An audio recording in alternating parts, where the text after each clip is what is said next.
Haleluya, puji Tuhan.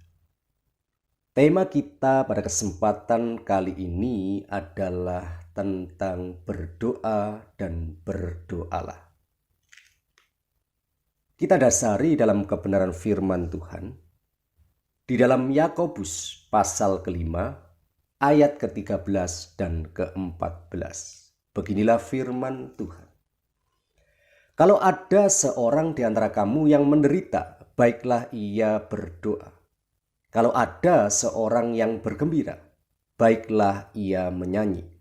Kalau ada seorang di antara kamu yang sakit, baiklah ia memanggil para penatua jemaat, supaya mereka mendoakan dia, serta mengolesnya dengan minyak dalam nama Tuhan. Amin. Sidang jemaat Tuhan yang dikasihi Tuhan. Mengikut Tuhan bukan berarti luput dari masalah, kesusahan dan penderitaan atau tanpa aral melintang. Selama kita masih bernafas dan menjalani hidup di dunia ini, masalah itu akan selalu ada dan berdampingan dengan setiap keadaan yang mewarnai hari-hari kita. Masalah boleh saja terjadi, tetapi kita harus percaya bahwa Tuhan selalu ada untuk kita. Tangannya selalu siap menopang kehidupan kita. Firman Tuhan di dalam Mazmur pasal ke-34 ayat ke-20. Kemalangan orang benar banyak, tetapi Tuhan melepaskan dia dari semuanya itu. Haleluya. Sekalipun ada banyak pergumulan yang harus kita hadapi, dalam hal ini tidak perlu kita khawatir kalau kita benar-benar mau berpegang pada firman Tuhan.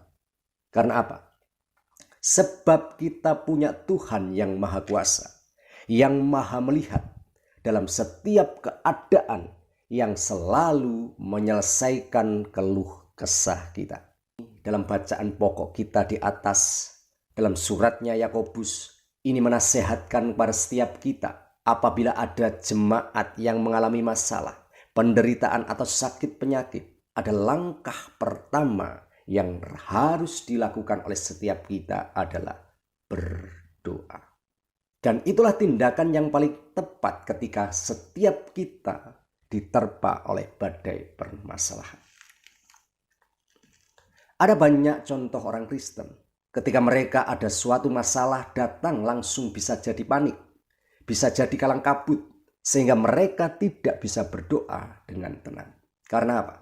Karena fokus mereka, perhatian mereka hanyalah tertuju kepada besarnya masalah atau keadaan sakit yang dideritanya. Dalam surat Yakobus ini ada dua cara berdoa. Yang pertama adalah berdoa secara personal atau pribadi. Mazmur pasal ke-50 ayat ke-15. Berserulah kepadaku pada waktu kesesakan, aku akan meluputkan engkau dan engkau akan memuliakan aku. Sidang jemaat Tuhan yang dikasihi Tuhan. Mari kita bangun persekutuan yang karib dengan Tuhan melalui jam-jam doa pribadi kita.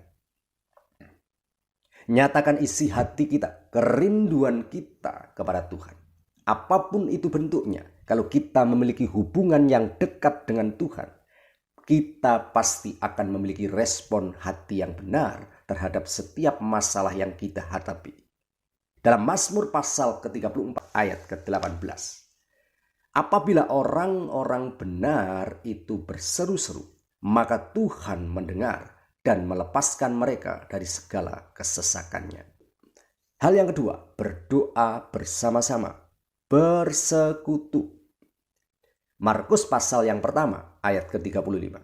Pagi-pagi benar, waktu hari masih gelap, ia bangun dan pergi keluar. Ia pergi ke tempat yang sunyi dan berdoa di sana. Artinya Yesus pun meluangkan waktu pagi-pagi benar, keluar dari tempat di mana di zona nyamannya. Dia pergi keluar berdoa, bersekutu dengan Allah Bapa di surga. Haleluya. Dan dalam bacaan pokok renungan kita kali ini, Yakobus pun juga menasihati kita untuk berdoa dengan cara memanggil penatua jemaat. Dan yang perlu kita garis bawahi, bukan berarti kita diajar bergantung pada orang lain atau mengandalkan manusia, tetapi kehadiran hamba Tuhan untuk berdoa bersama kita juga sangat diperlukan. Sebab dari doa-doa mereka kita akan beroleh motivasi, nasihat, dorongan, dan kekuatan, serta semangat. Bahkan penghiburan akan kegenapan yang pasti akan janji firman Tuhan. Injil Matius pasal ke-18 ayat ke-19. Dan lagi aku berkata kepadamu, jika 2 orang daripadamu di dunia ini sepakat meminta apapun juga, permintaan mereka itu akan dikabulkan oleh Bapa-Ku yang di surga. Artinya dalam hal ini kita dapat memanggil penatua atau hamba Tuhan, atau kita datang langsung kepada mereka dan dengan sikap hati kita sepakat berdoa dan berdoa bersama mereka. Pasti ada jawaban, pasti ada kegenapan firman Tuhan. Mari sidang jemaat Tuhan yang dikasihi Tuhan, jangan tinggalkan jam-jam doa kita. Karena doa-doa yang kita ucapkan itu dengan disertai iman, percaya, dan yakin itu pasti menghasilkan kuasa.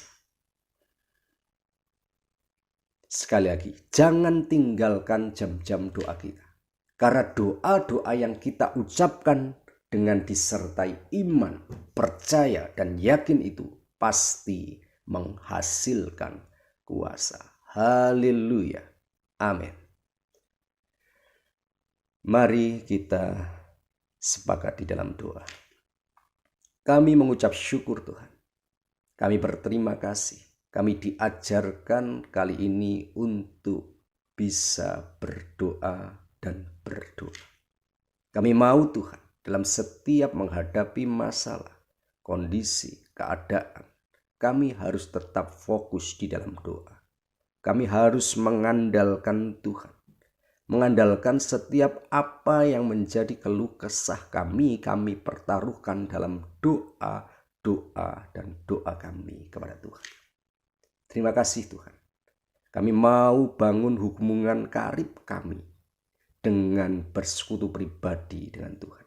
Dan kami juga mau Tuhan membangun hubungan karib dengan Tuhan, yaitu lewat bersekutu bersama anak-anak Tuhan, hamba-hamba Tuhan. Bahkan kami sepakat mengucapkan doa-doa bersama mereka, dan itu menghasilkan buah, menghasilkan kesembuhan, menghasilkan setiap mujizat yang kami alami. Terima kasih Tuhan, terima kasih. Di dalam nama Tuhan Yesus, berkati bangsa, negara, kota Malang dan sekitarnya. Berkati sidang jemaat-Mu. Berkati kami semua. Hanya di dalam nama Tuhan Yesus Kristus kami berdoa dan mengucap syukur. Haleluya. Amin.